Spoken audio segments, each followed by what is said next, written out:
है बायो का first chapter क्या है हमारा, लाइफ प्रोसेस। हेडिंग देंगे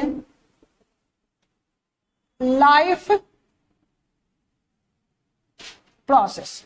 ठीक है, क्या होता है लाइफ प्रोसेस? ठीक है, लाइफ का मतलब सबको पता है, लाइफ क्या होता है? लाइफ मीन्स क्या हो गया, जीवन जिसको बोलते हैं। ठीक है, और प्रोसेस का मतलब क्या समझ सकते हैं? प्रोसेस का मतलब क्या हो गया, वर्क। तो हमारे लाइफ का, हमारे जीवन का वर्क क्या है? ठीक है, हमारा बॉडी, लिविंग बॉडी जो वर्क कर रहा है, लिविंग बॉडी जो वर्क कर रहा है वही क्या है आपका लाइफ प्रोसेस। जैसे कि लिविंग बॉडी क्या कर रहा है, कोई भी लिविंग बॉडी क्या कर रहा है, न्यूट्रिशन कर रहा है, न्यूट्रिशन कर रहा है एनर्जी के लिए। ठीक है, रेस्पिरेशन कर रहा है, सर्कुलेशन कर रहा है, सर्कुलेशन हो रहा है, ट्रांसपोर्टेशन बॉडी में। ठीक है, एक्सक्रीशन हो रहा है, कंट्रोल एंड कोऑर्डिनेशन हो रहा है, रिप्रोडक्शन हो रहा है। ये सब किसका पार्ट है? ये सब क्या है?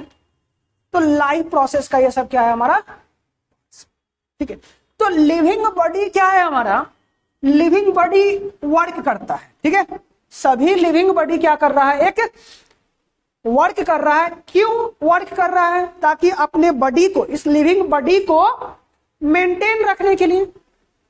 ठीक है, लिविंग बॉडी अपने आप को मेंटेन रखने के लिए क्या करता है, वर्क करता है। उसी वर्क को, उसी प्रोसेस को हम लोग क्या बोलते हैं, लाइफ प्रोसेस। ठीक है, तो कोई भी पूछे लाइफ प्रोसेस क्या है, ठीक है, तो इसमें कुछ 3 पॉइंट याद रखेंगे। लाइफ प्रोसेस क्या है? तो ये लाइफ का बेसिक फंक्शंस। लाइफ प्रोसेस क्या है? It is the basic functions. क्या है लाइफ प्रोसेस? तो इट इज अ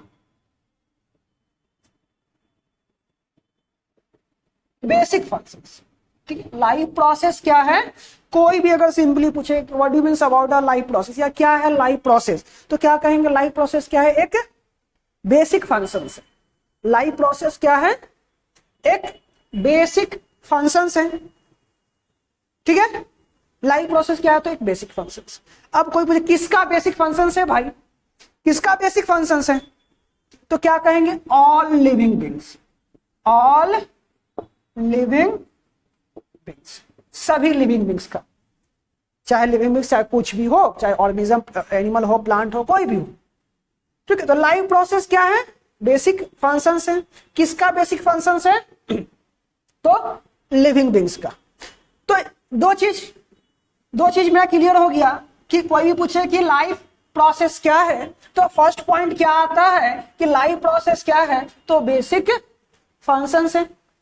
किसका बेसिक फंक्शंस है, तो सभी लिविंग बीइंग्स का, या फिर कहें कौन करता है इस बेसिक फंक्शंस को, तो ऑल लिविंग बीइंग्स। क्यों? हम कोई काम करते हैं तो कोई ना कोई उसका क्या होता है, कुछ ना कुछ उसका एम होता है, कुछ ना कुछ उसका उद्देश्य होता है। तो इस हमारा बॉडी, ऑल लिविंग बॉडी एक फंक्शंस कर रहा है, एक बेसिक फंक्शंस कर रहा है। क्यों कर रहा है, तो अपने आप को, अपने बॉडी को मेंटेन रखने के लिए, सरवाइव करने के लिए, अर्थ पे सरवाइव करना है इस लिविंग बॉडी को, इस लिविंग बॉडी को अर्थ पे सरवाइव करना है, तो उस बॉडी को क्या करना होगा, कुछ बेसिक फंक्शंस है, वो बेसिक फंक्शंस करना होगा। ठीक है, तो क्यों करता है, टू मेंटेन देयर बॉडी, या लाइफ कुछ भी कर सकते हैं। ठीक है, ऑन, या सरवाइव भी लिख सकते हैं। ठीक है, ऑन दी अर्थ। ठीक है, ऑन दी अर्थ। क्लियर? तो लाइफ प्रोसेस कोई पूछे तो सिंपली कह सकते हैं कि लाइफ प्रोसेस क्या है। लाइफ प्रोसेस क्या है, तो सिंपली हम पहले क्या कहेंगे, लाइफ प्रोसेस क्या है, it is a basic function. Life process क्या है, तो बेसिक फंक्शन। किसका बेसिक फंक्शन, कौन करता है इस बेसिक फंक्शन को, कौन करता है, कौन परफॉर्म करेगा, performed by all living beings. क्यों करता है, क्यों करता है इस बेसिक फंक्शंस को, मन नहीं लगता है तो इसी कर दिए। क्यों हमारा बॉडी इस बेसिक फंक्शंस को क्यों कर रहा है, मेंटेन रखने के लिए। अगर हम न्यूट्रिशन नहीं करेंगे, अगर हम भोजन नहीं करेंगे, तो क्या होगा, हमारा बॉडी वीक हो जाएगा। मेंटेन रह पाएगा, सही से बॉडी मेंटेन रह पाएगा, नहीं रह पाएगा। ठीक है। तो यही क्या है हमारा, उसके बाद रेस्पिरेशन। अगर हमारा बॉडी रेस्पिरेशन नहीं करेगा तो क्या हम रह पाएंगे, जीवित रह पाएंगे? तो यही हो गया क्या, लाइफ प्रोसेस। लाइफ प्रोसेस क्या है, तो लिख सकते हैं, लिखेंगे life process, life process is a basic functions performed by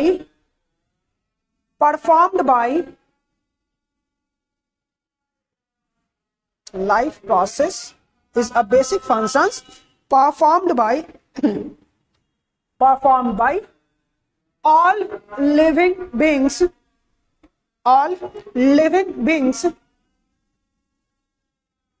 to maintain their life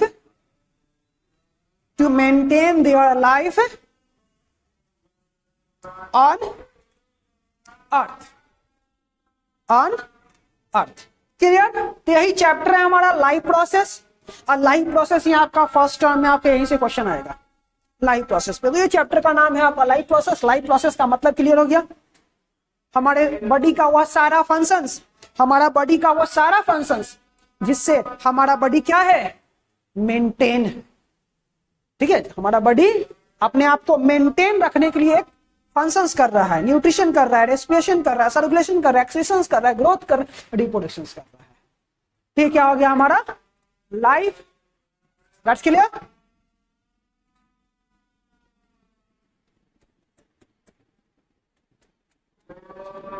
life process के आधार पे ही आपका, जिस तरह से लाइफ प्रोसेस का पहले क्या होना चाहिए, हमारे बॉडी में लाइफ प्रोसेस कहां से स्टार्ट होना चाहिए, सबसे पहले क्या होना चाहिए कि उसी को हम फॉलो करते हुए बाकी सारा प्रोसेस हो।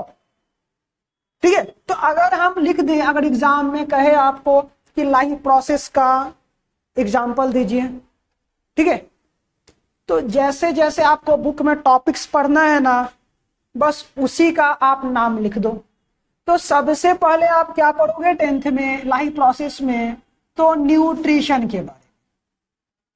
ठीक है, जो भी लाइफ प्रोसेस शुरू होगा इसी न्यूट्रिशन को फॉलो करते हुए आगे बढ़ेगा। ठीक है, ऐसा नहीं कि आप सबसे पहले क्या लिख दिए हैं कि रेस्पिरेशन। ठीक है, तो रेस्पिरेशन अगर लिख दोगे तो रेस्पिरेशन का मतलब होता है ब्रेकडाउन ऑफ फूड या ऑक्सीडेशन, सिंपली कहेंगे ऑक्सीडेशन ऑफ फूड।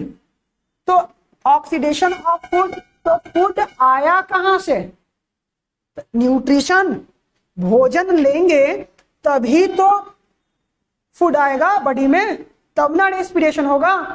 तो बताइए कि पहले हमें रेस्पिरेशन लिखना सही है या पहले न्यूट्रिशन लिखना सही है? न्यूट्रिशन लिखना, क्योंकि न्यूट्रिशन लेंगे तो बॉडी में न्यूट्रिशन गया, तो न्यूट्रिशन के बाद क्या होगा, उसका ब्रेकडाउन यानी कि उसका ऑक्सीडेशन, उसमें से एनर्जी को बाहर निकालना। ठीक है, और उसके बाद क्या पढ़ेंगे हम लोग, सर्कुलेशन, सर्कुलेट करना, जो वेस्ट प्रोडक्ट जो बना, जो वेस्ट बेकार बना, उसको एक जगह से दूसरे जगह ट्रांसपोर्ट करना, सर्कुलेशन हो गया। फिर उसके बाद जब सर्कुलेट हुआ तो सब एक जगह पर जाके इकट्ठा होगा किसी एक ऑर्गन्स में, और वो क्या होगा, बॉडी से बाहर होगा, तो वो क्या हो गया आपका एक्सक्रीशंस होगा। तो ये सीरीज वाइज है, आप जब उसी तरह से आपको पढ़ना भी है, न्यूट्रिशन पढ़ेंगे, रेस्पिरेशन पढ़ेंगे, सर्कुलेशन पढ़ेंगे या ट्रांसपोर्टेशन के नाम से दिया होगा, एक्सक्रीशंस पढ़ेंगे। ठीक है, उसके बाद कंट्रोल एंड कोऑर्डिनेशन पढ़ेंगे, उसके बाद रिप्रोडक्शन पढ़ेंगे। ठीक है, ये हमारा बेसिक चैप्टर। ठीक है, तो चलिए हम लोग आते हैं हमारा क्या, न्यूट्रिशन पे।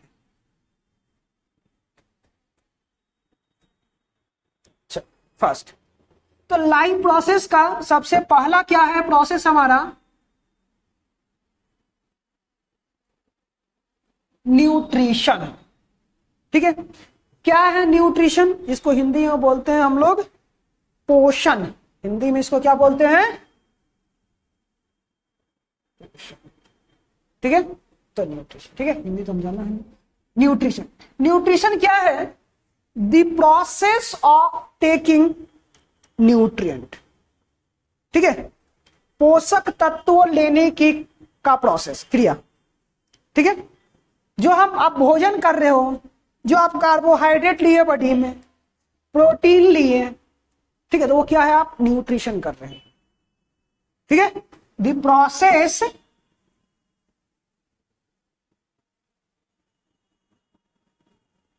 Of taking nutrient, the process of taking nutrient, जो आप न्यूट्रिएंट ग्रहण कर रहे हो, जो आप खा रहे हो, उसे हम क्या कहेंगे, जो आप पोषक तत्व अपने शरीर में ले रहे हो, वो पोषक तत्व लेना क्या कहलाएगा, न्यूट्रिशन। ठीक है, यानी कि न्यूट्रिएंट लेने का प्रोसेस क्या है हमारा, न्यूट्रिशन। ठीक है, तो न्यूट्रिएंट क्या होता है, न्यूट्रिएंट क्या है, तो वो कंपोनेंट या वह सब्सटेंस जिससे हमारा भोजन बना, the components of food, the components of food, the components of food is called nutrient. जैसे कि आप जो भोजन कर रहे हो, ठीक है, जो आप भोजन कर रहे हो, वो भोजन आपका किस चीज से बना हुआ है, तो देखिए, क्या आपके भोजन में कार्बोहाइड्रेट नहीं है, कार्बोहाइड्रेट, आपका भोजन किस चीज से बना हुआ है, कार्बोहाइड्रेट है, हाँ, फैट्स है, प्रोटीन है, ठीक है, विटामिन्स है, ठीक है, मिनरल्स है। तो हमारा भोजन किस चीज से बना हुआ है, carbohydrate, fat, protein, vitamins, minerals, दो और है। ऐसे न्यूट्रिएंट कहा जाता है कि न्यूट्रिएंट्स कितने हैं, तो याद रखिएगा, न्यूट्रिएंट्स 5 होता है।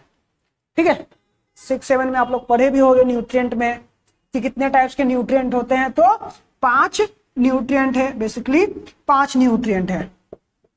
ठीक है, कार्बोहाइड्रेट, फैट्स, प्रोटीन, विटामिन्स और मिनरल्स, ये 5 न्यूट्रिएंट्स हैं।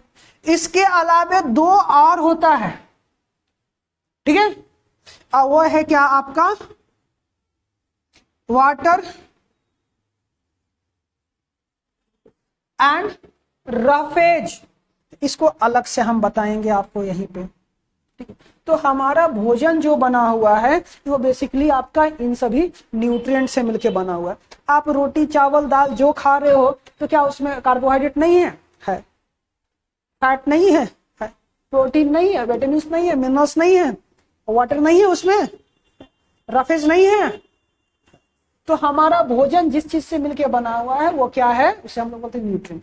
अब यही सब न्यूट्रिएंट जो हम ग्रहण कर रहे हैं, जो हम टेक कर रहे हैं, जो हम ले रहे हैं, अब यही सब न्यूट्रिएंट लेने का जो प्रोसेस है, ठीक है, ये सब न्यूट्रिएंट लेने का प्रोसेस क्या कहलाता है हमारा, न्यूट्रिशन। ठीक है, तो बेसिकली अगर कभी पूछ दिया जाए how many types of the nutrient, तो न्यूट्रिएंट बेसिकली कितने, अगर 7 भी लिखते हैं तो कोई गलत नहीं है, 5 भी बोलते हैं तो नहीं, ठीक है, लेकिन 5 बेसिकली 5 ही अक्सर जगह हम कई जगह पे देखते हैं, 2 आप और लगाइए। ठीक, अब देखिए, कार्बोहाइड्रेट, कार्बोहाइड्रेट क्या है, ये एनर्जी गिविंग फूड है। कार्बोहाइड्रेट क्या देता है हमें, एनर्जी देने का काम करता है कार्बोहाइड्रेट। ठीक है, जैसे कि हम कार्बोहाइड्रेट अभी खाएं, रोटी चावल, जो रोटी चावल में कार्बोहाइड्रेट है हमारा, अब ये रोटी चावल जाएगा बॉडी में, क्या होगा, डाइजेस्ट होगा, और डाइजेस्ट होने के बाद हर एक बॉडी के हर एक सेल में जाएगा, रेस्पिरेशन होगा और एनर्जी देगा। तो कार्बोहाइड्रेट काम क्या कर रहा है, हमारे शरीर को, हमारे बॉडी को क्या कर रहा है, एनर्जी दे रहा है। ठीक है, एनर्जी। कभी नहीं हम खाते हैं, कभी किसी दिन फास्टिंग है, नहीं खाएं कार्बोहाइड्रेट, रोटी चावल नहीं खाएं, कार्बोहाइड्रेट नहीं खाएं, तो क्या होता है, बॉडी में क्या, वीकनेस लगने लगता है, वीकनेस लगने लगता है। और वही कुछ खा लेते हैं, रोटी चावल काफी टाइम के बाद खा लेते हैं फास्टिंग के बाद, तो क्या बॉडी थोड़ा सा रिलैक्स फील करता है। उससे पहले क्या बहुत ज्यादा हरासमेंट जैसा लगता है, थकान लगता है, फैटिग्ड, बहुत थके हुए हैं, कोई काम करने का ताकत नहीं मिल रहा है। अब वही फिर कुछ खा लेते हैं तो हमारा बॉडी एकदम फ्रेश फील करता है कि बॉडी में कुछ एनर्जी आ गया। तो क्या हम लिए कार्बोहाइड्रेट, तो कार्बोहाइड्रेट क्या कर रहा है, हमें एनर्जी प्रोवाइड कर रहे हैं। इसलिए कार्बोहाइड्रेट को हम लोग क्या कह सकते हैं, एनर्जी गिविंग फूड कह सकते हैं। कह सकते हैं कि कार्बोहाइड्रेट क्या है, एनर्जी देने वाला भोजन है, कह सकते हैं ना। तो कार्बोहाइड्रेट को हम लोग क्या कहते हैं, एनर्जी गिविंग। अब देखिए दूसरा आता है फैट, ठीक है। फैट, ये दोनों का काम है एनर्जी देना बॉडी को, लेकिन कार्बोहाइड्रेट आप क्या खाएं, कार्बोहाइड्रेट खाएं, आप कार्बोहाइड्रेट भी खाएं और साथ में आप क्या खाएं, फैट्स भी खाएं। तो यहां पे क्या होगा कि कार्बोहाइड्रेट आपके बॉडी को एनर्जी तुरंत देगा, लेकिन फैट क्या देखेगा कि कार्बोहाइड्रेट जब एनर्जी दे रहा है तो हम क्यों दे, तो ये क्या होगा हमारे बॉडी में, क्या होगा, स्टोर हो जाएगा, ठीक है, क्योंकि ये तुरंत एनर्जी जाता है बॉडी में और तुरंत एनर्जी देना शुरू करता है। तो ये क्या करता है कि देखता है कि ये तो एनर्जी दे रहा है, तो हम क्यों ना चुपचाप बैठ जाए। तो ये क्या होता है, स्टोर हो गया। तो क्या ये स्टोर रहेगा हरदम, नहीं। अब किसी दिन फास्टिंग है, किसी दिन फास्टिंग है, खाना नहीं खाए हैं, कार्बोहाइड्रेट बॉडी में नहीं गया है, एनर्जी का सोर्स बॉडी में नहीं गया है, तो उस केस में क्या होगा, जो इस फैट स्टोर है वो क्या करेगा, एनर्जी देने का काम करेगा, ठीक है।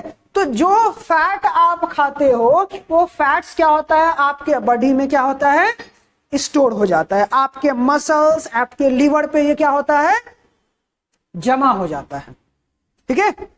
आपके मसल्स एंड लीवर पे ये क्या होता है, फैट स्टोर होता है, ठीक है।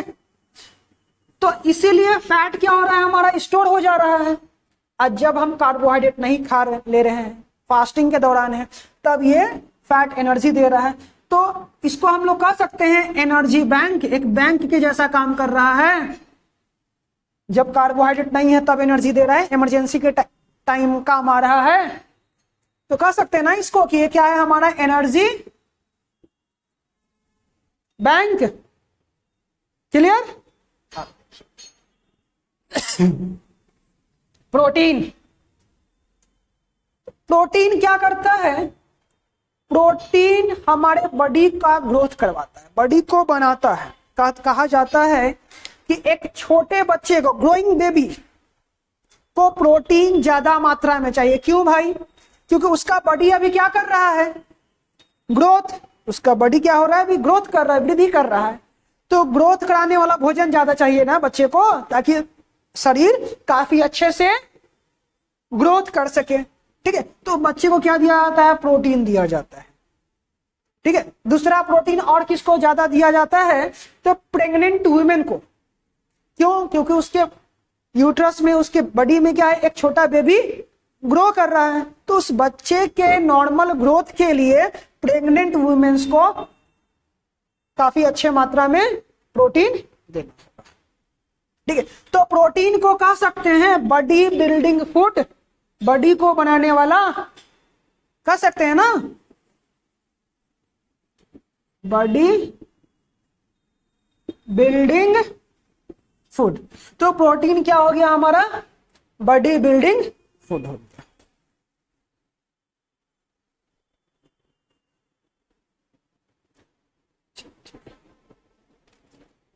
चलिए नेक्स्ट है हमारा क्या, विटामिन्स, ठीक है।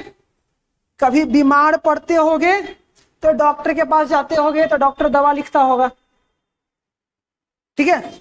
एक दवा उसमें जरूर लिखता होगा विटामिन का, एक दवा लिखता है डॉक्टर, क्या, विटामिन का। क्यों लिखता है विटामिन का, क्योंकि आप बीमार पड़े हो। जनरली जो बीमार पड़ते हैं डॉक्टर के पास, जनरल फिजिशियन के पास जो जाते हैं, वो कम्युनिकेबल डिजीज होता है, ठीक है। कोई इन्फेक्शन लगता है, कम्युनिकेबल इन्फेक्शन लग जाता है, इन्फेक्शन वाला ही होता है आपका जनरली, बुखार वगैरह जो देखा जाता है। तो डॉक्टर वहां पे विटामिन लिखता है, या नहीं भी है तो फिर भी लिखता है। तो विटामिन काम क्या करता है ना, हमारे बॉडी को प्रोटेक्ट करता है डिजीज से। अगर आपके बॉडी में विटामिन का कमी होगा तो आप क्या हो जाओगे, बीमार पड़ जाओगे, ठीक है। आप बीमार पड़ जाओगे। आप हो बीमार डॉक्टर के पास आप गए, मतलब आप क्या हो, बीमार हो, तो डॉक्टर दवा लिखा और दवा के साथ साथ क्या लिखा, विटामिन। क्यों लिखा, क्योंकि आप बीमार तभी पड़े जब आपके बॉडी में विटामिन कम हुआ।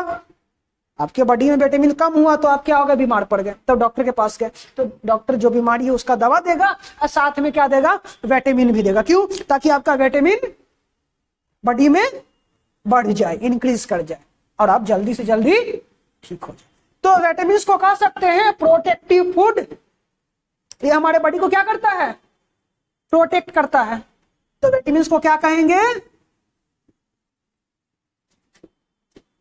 Protective food.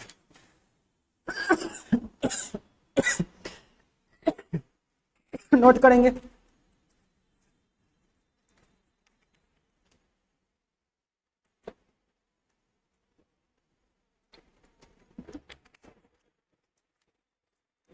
चलिए, अब आता है क्या, मिनरल। ठीक है, मिनरल, कैल्शियम, आयरन, मैग्नीशियम, ये सब क्या है हमारा, पोटेशियम, मिनरल्स है। तो मिनरल्स क्या करता है, एक छोटा सा एग्जांपल देखिए। ठीक है, एनीमिया तो सुने ही होंगे,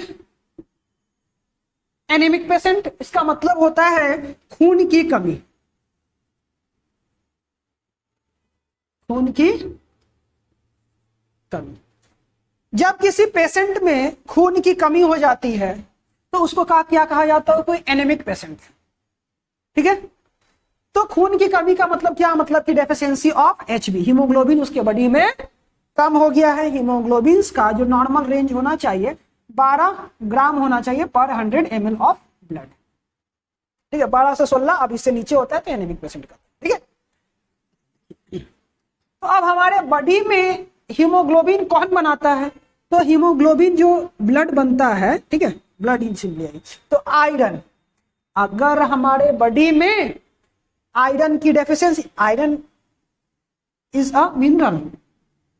ठीक है, अगर हमारे बॉडी में आयरन की कमी होगी तो क्या होगा, हमारा बॉडी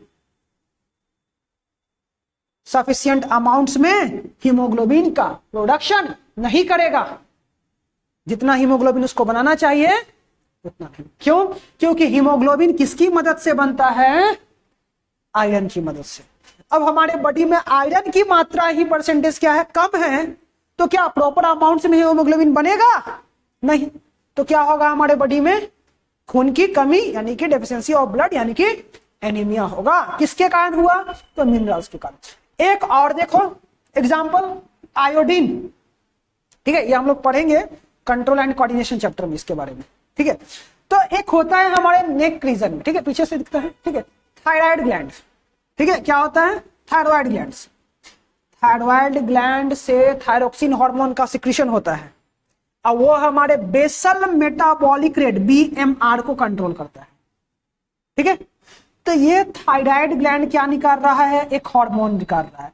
इस हार्मोन को निकालने में कौन मदद करता है, तो आयोडीन।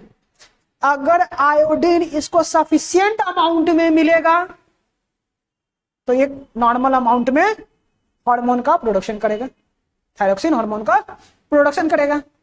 और अगर इसको आयोडीन सफिशिएंट अमाउंट्स में नहीं मिलेगा तो ये प्रोडक्शन नहीं था।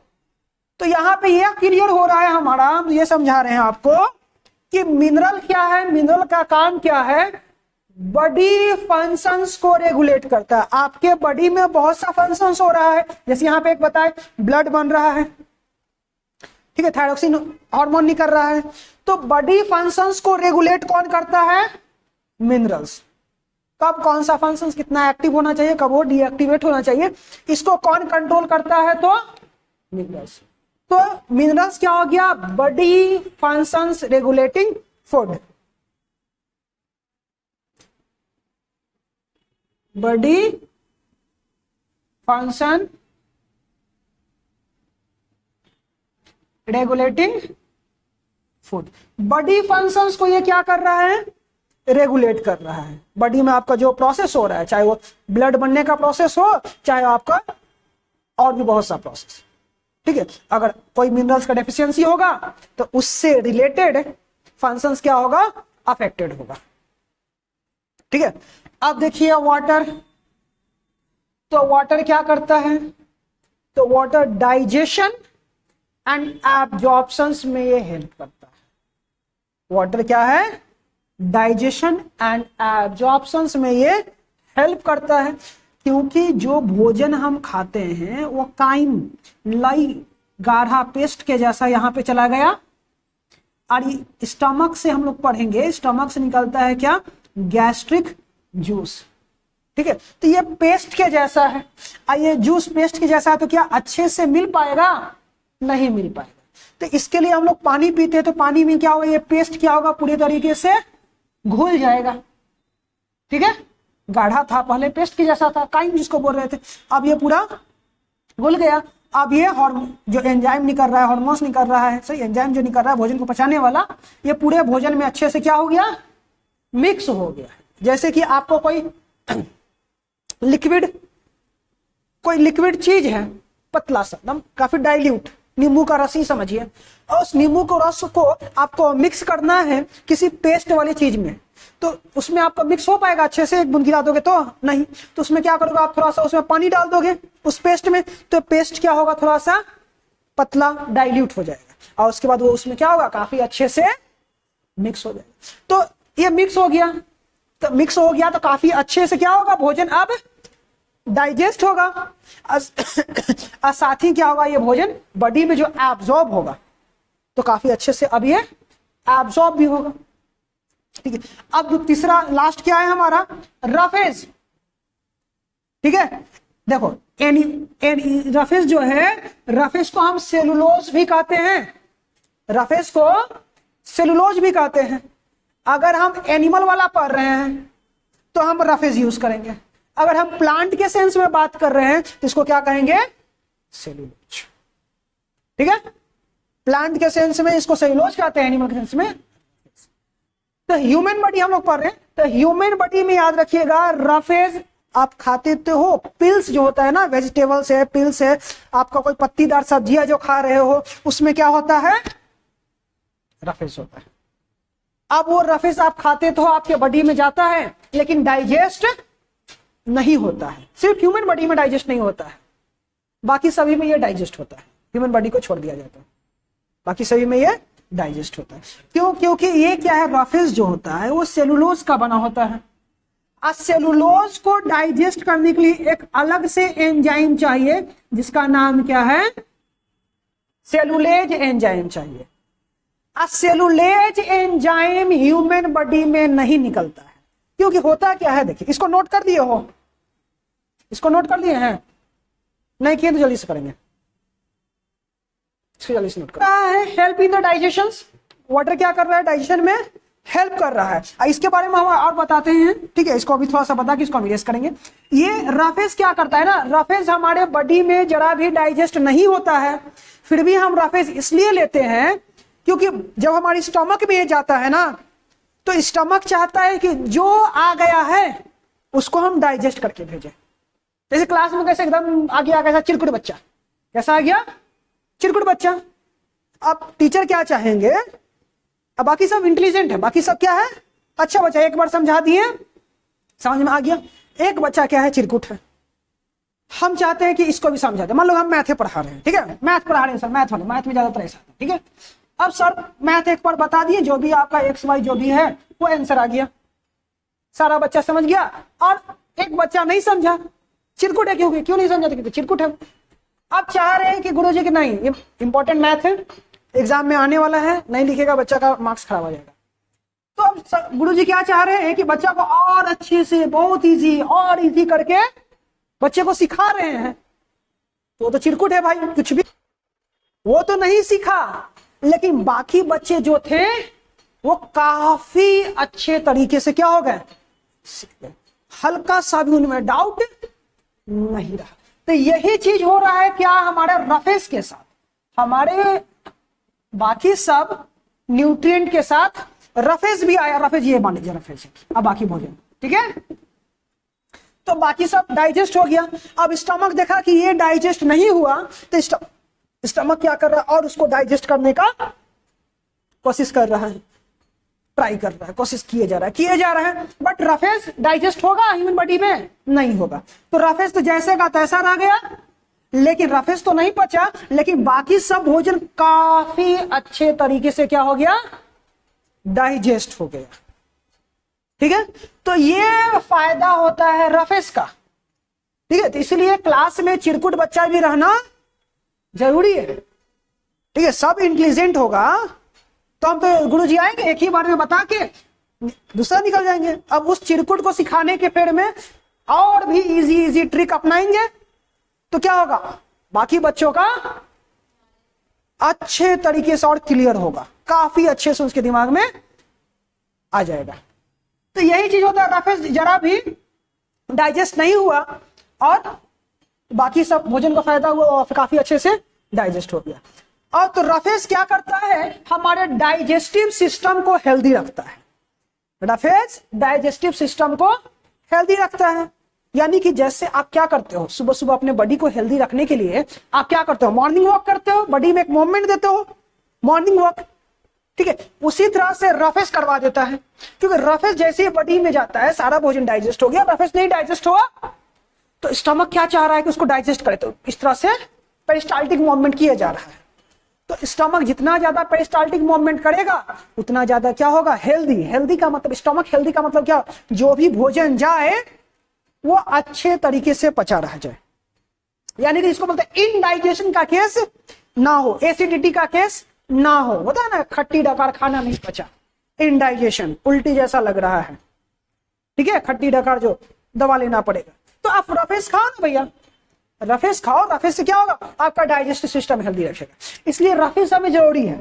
रफेज हमारे बॉडी में डाइजेस्ट नहीं होगा, लेकिन रफेज हमें खाना जरूरी है। ठीक है, वेजिटेबल पिल्स होता है, वेजिटेबल्स में ये सब में क्या है, रफेज होता है। ठीक है, रफेज जरा भी नहीं बचता है। क्लियर? तो ये रफेज क्या करता है, हमारे डाइजेस्टिव सिस्टम को हेल्दी रखता है, इनडाइजेशन का केस नहीं बनने देगा, काफी भोजन अच्छे से पचे। अब आप रफेज नहीं लिए, आप रफेज नहीं खा रहे हो भोजन में, ठीक है, तो क्या होगा, सब सिंपल फूड जाएगा, स्टमक को ज्यादा मेहनत भी नहीं करना पड़ेगा, तुरंत क्या होगा, भोजन डाइजेस्ट हो जाएगा। उस केस में मान लीजिए कोई थोड़ा कॉम्प्लेक्स फूड चला गया तो अच्छे से नहीं पच पाएगा। मान लीजिए सारा इंटेलिजेंट बच्चा ही है, सारा काफी इंटेलिजेंट बच्चा है, ठीक है, हम सर पढ़ा रहे हैं, सर पढ़ा रहे हैं, ठीक है, हो सकता है एक बच्चे का थोड़ा सा ध्यान इधर उधर भटक गया, बाकी सब सीख गया, और तो गया अधूरा सीख पाया, कंफ्यूजन आ गया, वहां पे एक्स स्क्वायर कैसे आ गया, वहां पे तो ये चीज होगा ना। अब वही क्लास में चिरकुट बच्चा रहता था, गुरुजी को पता था, अच्छा वो चिरकुटो है, वो चिरकुटवा नहीं सीखा होगा। ओए सुनो जी, समझे क्या, कैसे आया, आय कौची कुआं छल करेगा ना, समझ गए, वो चिरकुट नहीं सीखा तो फिर से बताएंगे, तो ये बंदा जो उधर थोड़ा सा ध्यान भटका दिया था तो फिर इसको फायदा हुआ ना। अब वो चिरकुट बच्चा नहीं रहता, इसका तो लॉस हो गया, अधूरा ही समझा। तो यही चीज होता है रफेज, खुद तो सीखता नहीं है, खुद तो पचता नहीं है, लेकिन बाकी को बहुत अच्छे से डाइजेस्ट कर देता है। गेटिंग? चलिए अब देखो रफेज आखिर क्यों नहीं डाइजेस्ट हो रहा है, अब पहले क्यों होता था, अदर एनिमल्स में कैसे ये डाइजेस्ट हो जाता है उसके बारे में देखते हैं। देखिए आगे पढ़ेंगे अभी हम लोग डाइजेस्ट सिस्टम इसके बारे में, ठीक है, ये अब थोड़ा छोटा सा डाइजेस्ट सिस्टम बनाते हैं।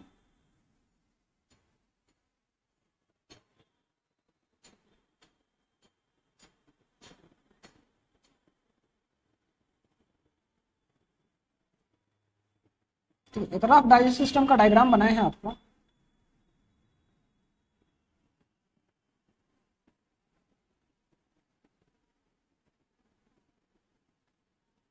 ठीक है। ये होता है क्या, व्हाट वी फॉर्म अपेंडिक्स, ठीक है, अपेंडिक्स। इसी अपेंडिक्स से, इससे क्या निकलता था, पहले बहुत साल पहले जब जंगलों में हम लोग रहते थे, कच्चा फल खाते थे, पत्ती खाते थे, जिस तरह से आज के डेट में बंदर, लंगूर, भालू और भी एनिमल्स, गाय भैंस बकरी जैसे खाते हैं, कच्चे खाते हैं घास फूस, उस तरह से। तो यह होता था क्या, सेलुलेज एंजाइम निकलता था, सेलुलेज एंजाइम। और ये सेलुलेज एंजाइम क्या करता था, सेलुलोज को डाइजेस्ट करता था। किसे? सेलुलोज को, यानी कि उसी रफेज को। प्लांट के केस में सेलुलोज बोलते हैं, एनिमल के केस में रफेज कहते हैं। तो उस रफेज को डाइजेस्ट यानी सेलुलोज को डाइजेस्ट करता था, तो पच जाता था। जो भी पत्तीदार साग सब्जी जो भी खाते थे, ठीक है, वो डाइजेस्ट हो जाता था। लेकिन हुआ क्या कि जब आग का डिस्कवरी हो गया, आग का आविष्कार हो गया, थोड़ा सा दिमाग आ गया लोगों में, ठीक है, तो भोजन को पका के खाने लगे, पिल्स को छिलका, पिल्स को रिमूव करके खाने लगे। तो इससे हुआ क्या कि हम सेलुलोज को तो बाहर निकाल दिए, सेलुलोज को हटा के खाने लगे। तो सेलुलोज तो हमारे बॉडी में गया नहीं, तो सेलुलोज गया नहीं तो क्या उसको डाइजेस्ट करने वाला एंजाइम का जरूरत है? नहीं है। जब हम सेलुलोज खाएंगे तब तो जरूरत पड़ेगा ना। तो अब सेलुलोज खाना बंद कर दिया गया, मतलब बंद हो गया, भोजन को पका के खाने लगे। तो भोजन को पकाने से भोजन क्या होता है, पार्शियली डाइजेस्ट हो जाता है। ठीक है, पका हुआ भोजन क्या होता है, पार्शियली डाइजेस्ट हो जाता है, सिंपल फॉर्म में आ जाता है हमारा। तो अब सेलुलोज का जरूरत हुआ नहीं, भोजन आया, बाकी सब एंजाइम्स भोजन को पचाया, आज सेलुलोज यहां से नहीं निकला, सेलुलोज यहां से नहीं निकला क्योंकि जरूरत नहीं है। तो यही प्रोसेस काफी लंबे समय तक चला। तो धीरे धीरे क्या हुआ, इस ऑर्गन्स में क्या आ गया, चेंजिंग आ गया, हमारे अपेंडिक्स में थोड़ा चेंजिंग आ गया। क्या कि ये फंक्शनलेस हो गया। ठीक है, बहुत दिन से आप बैठे हुए हो एक जगह पे, इस काम के लिए, इस काम करना है, ये काम करना है, हम वो काम आपको दिए ही नहीं, तो आप क्या होगा, आप इनएक्टिव हो जाओगे, फंक्शनलेस, काम भूल जाओगे। फिर बाद में लाखों करोड़ों साल के बाद वो काम आएगा भी तो क्या आप कर पाओगे? नहीं, क्योंकि वो काम करना हम क्या है, मेरी मेमोरी से क्या हो गया है, वो डिलीट हो गया है, हमारे मेमोरी से क्या हो गया है, वो डिलीट हो गया। अब तो यही काम, यही चीज हुआ यहाँ पे। ठीक है, कुक करके खाने लगे, पिल्स को रिमूव करके खाने लगे, तो सेलुलेज एंजाइम का जरूरत नहीं पड़ा। तो धीरे धीरे क्या हो गया, फंक्शन लेस हो गया। और फिर बाद में अब आज के डेट में अब हम सेलुलोज कभी खा भी लेते हैं तो ये डाइजेस्ट नहीं होता है, क्योंकि ये क्या हो गया, आपका वेस्टिजियल ऑर्गन हो गया, यानी कि ये फंक्शन लेस हो गया। इस तरह से हमारा ये सेलुलोज काम करता है पहले।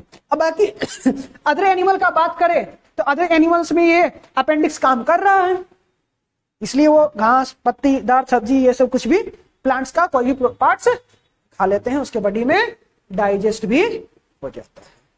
क्लियर है? अच्छा, तो ये था हमारा न्यूट्रिशन और उसके न्यूट्रिशन और न्यूट्रिएंट। ठीक है, अब देखो न्यूट्रिशन का टाइप्स है। ठीक है, हमें पढ़ना क्या है, न्यूट्रिशन। न्यूट्रिशन बताएं क्या होता है nutrition, the process of taking food. तो देखो, ऑर्गेनिज्म दो तरीके के होते हैं, ऑर्गेनिज्म दो तरीके के हैं। एक वैसे ऑर्गेनिज्म जो अपना न्यूट्रिएंट यानी कि अपना भोजन, अपना न्यूट्रिएंट, अपना कार्बोहाइड्रेट, फैट, प्रोटीन, विटामिन, ये खुद बना रहे हैं। पहले कार्बोहाइड्रेट बना रहे हैं और फिर उसका सेवन कर रहे हैं, उसका यूज कर रहे हैं। एक ऐसे एनिमल जो कार्बोहाइड्रेट बना नहीं रहे हैं, किसी दूसरे से बना हुआ कार्बोहाइड्रेट, जैसे कि हम लोग, क्या हम लोग कार्बोहाइड्रेट बनाते हैं, प्रोटीन बनाते हैं, विटामिन बनाते हैं? नहीं, ये बना बनाया हम लोग प्लांट से ऑब्टेन करते हैं। लेकिन क्या प्लांट कार्बोहाइड्रेट किसी से मांगता है? नहीं, प्लांट अपना कार्बोहाइड्रेट यानी कि अपना न्यूट्रिएंट वो खुद बनाता है। तो इस आधार पे दो तरह से न्यूट्रिएंट हो गए। ठीक है, एक सेल्फ प्रिपेयर्ड करके और एक किसी दूसरे से लेके। ठीक है, तो आ गया क्या आपका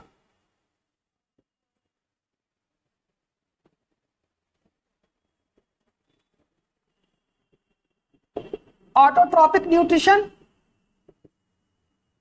और दूसरा है हमारा हेट्रोट्रॉपिक।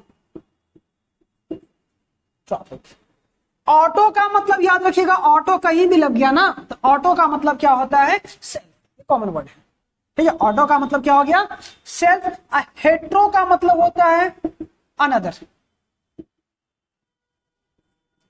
ठीक है,